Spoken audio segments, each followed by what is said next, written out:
welcome to One Awesome Autistic. We're doing a Love on Spectrum video again, bonus video, and we are on to episode 4. We're getting there, we're getting through it. It's a bit of a hard slog, but we are getting there, people.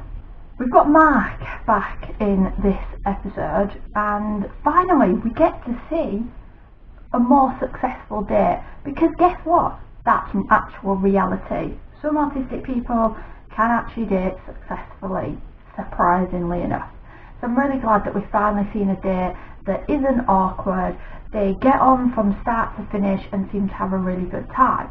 Now, the other thing that I liked about this date is the fact that Lauren, she's got cerebral palsy, but there's no clear indication of whether she's actually autistic as well or not. Now, because of the format, the way the show's gone, where it's only shown two autistic people dating, then you can assume that she is, but there is nothing that actually says she is. So I'm going to leave that assumption to the side, and hopefully if she's in the next episode, it may actually say whether she is or not. If she's not, then great, because we finally see a date with one autistic person and a non-autistic person, and so we get a little bit more variety in the programme, because this programme has zero variety in it overall. The people that are in this episode, they're all white. Again, we're not seeing any autistic people from the various different cultures that actually make up Australia.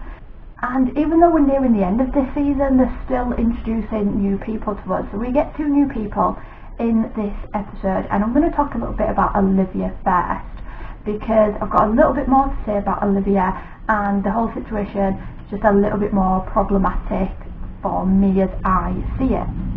We do get a little bit of variety with having Olivia in the show, because she is a female who has been diagnosed later in life, and late diagnosis is just basically anybody not diagnosed as a child. So she was diagnosed when she was 18, and both the narrator and Olivia explain about how autism is harder to diagnose in females, and more females do tend to be diagnosed later on in life.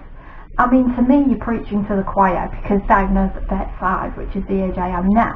As autistic females, we know this, don't we, ladies? We know this information, because this is us.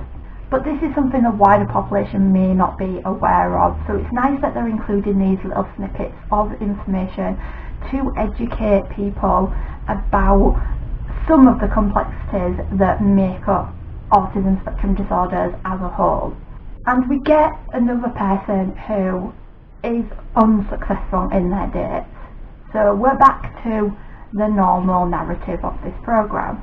One day it's very clear, because at the end he says he doesn't see it going further, so at least he's very truthful with it, and he does try and word it as politely as possible, but you know, never nice hearing anything like that, no matter how politely it's put. The second day it seems to be a bit more up in the air, because the whole date as a whole seemed to have gone successfully, but then towards the end things take a little bit of a dive, and the date Thomas appears to be perhaps wanting a second date, but Olivia seems a little bit unsure, so it's not really spoken about directly. Olivia is not painted in a very good light in this. She has mentioned in one of the interviews that she didn't exactly have it good growing up, and she's in a theatre group for people with disabilities, where it's the first time she sort of like feels like she's around family and accepted and safe and things like that. As somebody late diagnosed as well, I can kind of probably understand a bit more of what she may have gone through growing up.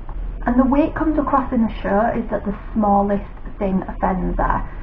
And that's only the way it comes across. Of course, to her, those things are not small things. To her, those are huge problems. And so she gets offended by them, but it does come across as though she's offended easily, and when she's offended you can almost physically see a wall going up, and her whole attitude changes, and she appears to then have this attitude of, nope, I'm done, goodbye. But because of the way she acts, and because of the things she said about not having a very good upbringing and things like that, it comes across like she may have some issues that she might need to work through first, and that maybe she's not the best candidate to be on a show like this, just for her own well-being. And so it comes across as though the programme hasn't put her first. They've put what they want to show to the audience as their priority, rather than the actual health and mental health and well-being of somebody taking part. I don't think she should be in this show.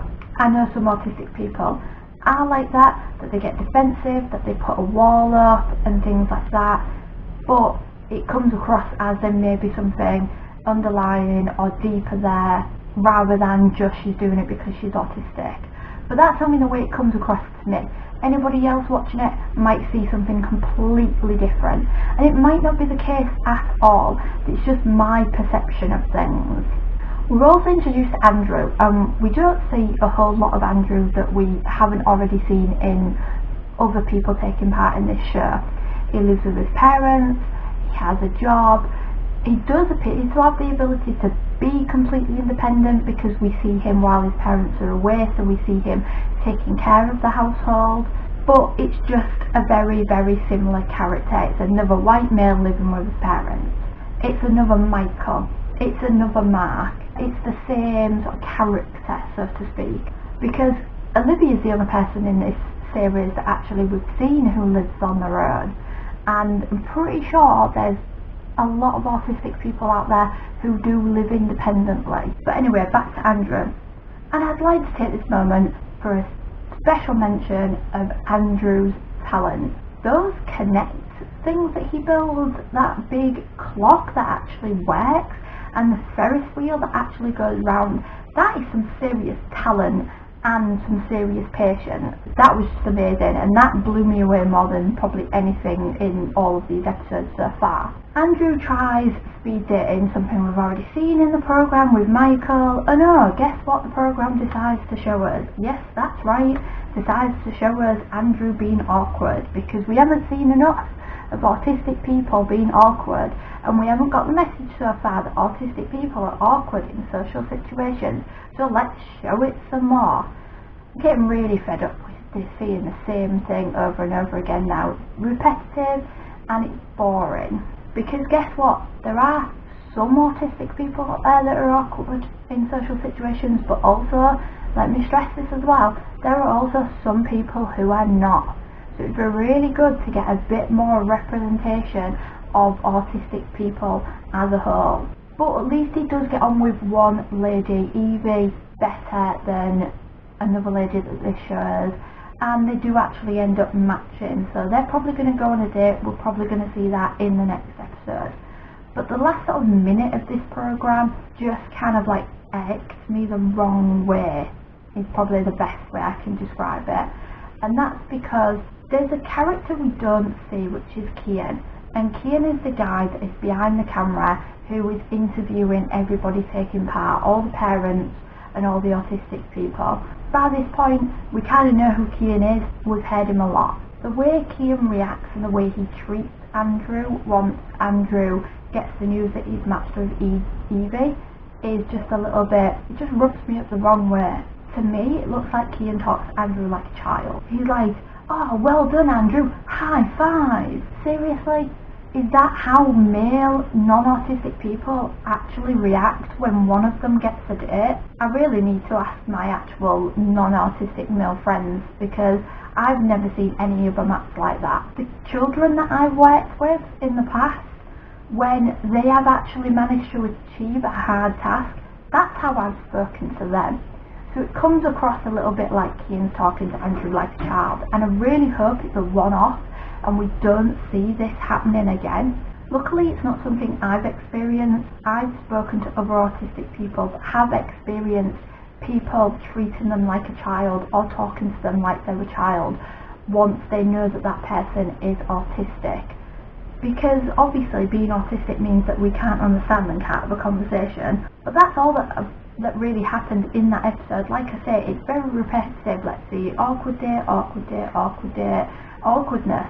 That's all we're seeing constantly. So it's getting very repetitive and it's getting very boring at this point. But luckily, there's only one more episode left, so I can stick with it.